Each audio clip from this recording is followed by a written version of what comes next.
अस्सलाम वालेकुम जी। तो कैसे हैं आप लोग? उम्मीद है आप सब लोग खैरियत से होंगे। आज हमने शर्ट डिज़ाइन करनी है, उसके लिए हमने 2 मीटर सिल्क फैब्रिक यूज़ किया था जिसका पन्ना 1.5 मीटर था और लाइन इसमें हमने यह 2 मीटर यूज़ किया है। सबसे पहले जितनी आपने शर्ट की रेडी लेंथ रखनी है वहाँ मार्क करके बचा हुआ फैब्रिक ऊपर की साइड निकाल देना है। यहाँ शोल्डर आपने 7 इंचज़ मार्क करना है। आर्म होल हम लेंगे 7.5 इंचज़ पर, ठीक है, और इस तरह से लाइन ड्रॉ कर देंगे। चेस्ट हमने मार्क करना है 10 इंचज़ पर। अच्छा, इस कपड़े की जो विड्थ थी 1.5 मीटर थी, 1.5 मीटर का इसका पन्ना था, ठीक है। यहाँ हमने मार्क करना है 14 इंचज़ पर, ठीक है, और इसका हाफ हम मार्क करेंगे वेस्ट के लिए, ठीक है। यहाँ वेस्ट हम मार्क करेंगे 9.5 इंचज़, ठीक है, और इस तरह से हिप लाइन हमने 11 इंचज़ लेनी है और बस लाइन ड्रॉ कर देनी है, ठीक है। इसके साथ ही आपने मार्जिन की लाइन ड्रॉ कर देनी है 1 इंचज़ और यहाँ आपने स्ट्रेट लाइन जो है दामन के लिए कर लेनी है ड्रॉ, ठीक है। ये हमारा अस्तर है, इसको हमने 4 फोल्ड करके रखा है इसके ऊपर, ठीक है। तो हमने देखा कि ये कितना आ रहा है, तो ये हमारा 6 इंचज़ कम आ रहा था नीचे शर्ट से, ठीक है, अस्तर हमारा। यहाँ हम शोल्डर को डाउन करेंगे और बस इसकी इसी तरह से कटिंग कर देंगे, ठीक है। अब जो ऊपर कटिंग के लिए हमने फैब्रिक छोड़ा था उसमें से हमने स्लीव्स निकालनी है। सबसे पहले आपने यहाँ जो है बराबर कर लेना है। स्लीव्स हमने 20 इंचज़ कट की हैं, 2 इंचज़ हमारे मार्जिन वगैरह में चली जाएंगी और इसकी हमने कटिंग कर देनी है। सबसे पहले आपने यहाँ 20 इंचज़ पर लाइन ड्रॉ कर लेनी है।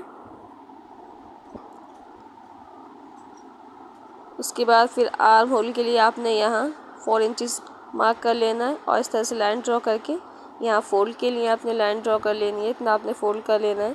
यहाँ आपने फिटिंग 6 इंचज़ पे मार्क करनी है और 1.5 इंचज़ आपने मार्जिन लेना है, ठीक है। और इस तरह से आर्म होल की शेप ड्रॉ करके आपने इसकी कटिंग कर देनी है, ठीक है। ये हमारी स्लीव्स की मार्किंग होगी। इसकी इसी तरह से आपने कटिंग कर देनी है। अपने बाद में इसमें कफ भी लगाना है, ठीक है। अब आपने अस्तर को डबल फोल्ड करके फ्रंट पार्ट पे रखना है और आपने नेक विड्थ लेनी है 3 इंचज़ और नेक डीप आपने लेना है 7.5 इंचज़ और इस तरह से आपने बॉक्स बना देना है, ठीक है। फिर आपने हल्के हाथ से इस तरह से शेप दे देनी है, ठीक है। इस तरह से हल्की सी का शेप दे के आपने नेक लाइन जो है ड्रॉ कर लेनी है, बस, ठीक है। इसकी इसी तरह से आप नीचे से फिर कटिंग करेंगे ऊपर तक। ये जो नेक लाइन है हमने बुकरम वगैरह पे नहीं बनानी, इस तरह से बस अस्तर पे जो है सिलाई करके टर्न कर देना है, ठीक है। अब आप फ्रंट पार्ट को इस तरह से सीधा रखेंगे और यहाँ पे आपने स्टिच लगा लेना है, ठीक है, अस्तर को ऊपर रख के। स्टिच लगाने के बाद ये देखिए हमने इसको टर्न कर लिया है। अब आप नीचे देखिए ये हमने स्ट्रिप लगाई है क्योंकि अस्तर हमारा यहाँ नीचे से कम बैठ रहा था, 2 इंचज़ था, तो हमने बस सीधा ये साइड में स्ट्रिप लगा दिया, ये फोल्ड हो जाएगा, ठीक है। अब आपने फिर इसके ऊपर टर्न करके जो है टॉप स्टिच लगा देना है। दोनों पार्ट इस तरह से आपने तैयार कर देने हैं। अस्तर को आपने साइड से भी सुई से सेट कर लेना है, मैंने सिलाई से किया था। और बस इसके ऊपर आपने इस तरह से ये लेस लगा देनी है, ठीक है। इस तरह से इतना आपने जगह छोड़ के जो है ये लेस लगानी है, ठीक है। लेस लगाने के बाद अब आपने ये स्ट्रिप लेनी है, इसके ऊपर से आपने फोल्ड कर लेना है, ठीक है, जो हमारा दिखेगा। और बस इसको नेक से 1/2 इंचज़ नीचे रखते हुए आपने इनको दोनों के साथ स्टिच कर देना है, ठीक है। पहले आपने एक पार्ट स्टिच करना है, फिर आपने दूसरा, ठीक है। इस तरह से ये देखिए हमारा 2 सिलाई में ये लग चुका है। इस तरह से ये हमारा बैक पार्ट है, इसको आपने पहले प्रेस से सेट कर लेना है। हमने हर पूरी शर्ट को प्रेस से सेट किया था एक सिलाई लगाने के बाद। उसके बाद आपने इस पर अस्तर लगाने के बाद आपने शोल्डर स्टिच करना है और साइड की सिलाई लगानी है, ठीक है।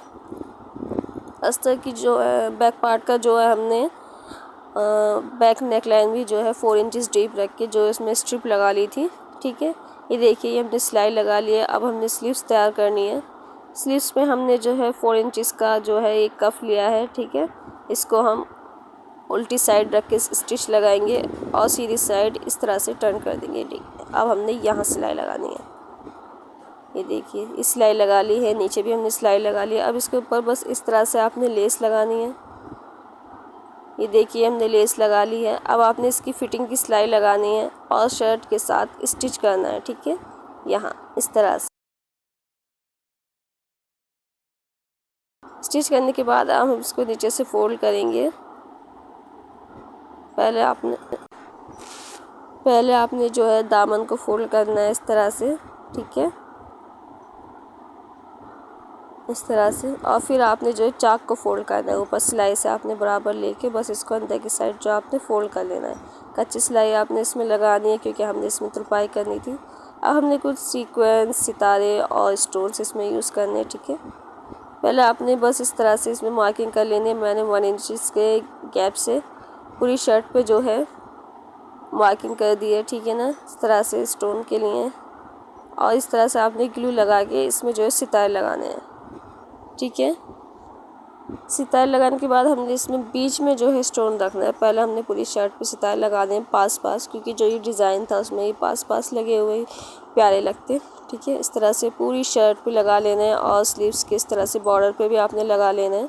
अब ये स्टोन आपने इसके बीच में रखना है बहुत आराम से, क्योंकि इसमें जो है नॉक थी पीछे, तो ये स्टोन लगाने में थोड़ी परेशानी हो रही थी। सीधा आपने इसको आराम से लगाना है, ठीक है, पूरी शर्ट पे। इसके बाद आ जाते हैं इसके फाइनल लुक पे। ये हमारी शर्ट का फाइनल लुक है, ठीक है। ये हमारा नेक लाइन है, इसकी बैक पार्ट पे, बैक नेक लाइन पे भी हमने तुरपाई कर ली है। ये हमारी स्लीव्स हैं, ये देखिए। ये बनने के बाद ये डिज़ाइन बहुत ही प्यारा लग रहा था। यहाँ देखिए जो हमने नीचे स्ट्रिप लगाई थी, ठीक है, लेस हमने जो है डबल सिलाई से लगाई थी, ये हमने तुरपाई कर ली है। इसमें जो हमने ट्राउज़र बनाया था वो ये था, ठीक है। ये हमने ज़्यादा फिटिंग में ट्राउज़र नहीं लिया था, बॉक्स ट्राउज़र लिया था। अगर आपकी डिज़ाइन अच्छी लगे तो प्लीज़ लाइक, शेयर और हमारे चैनल को सब्सक्राइब करें। अल्लाह हाफिज़।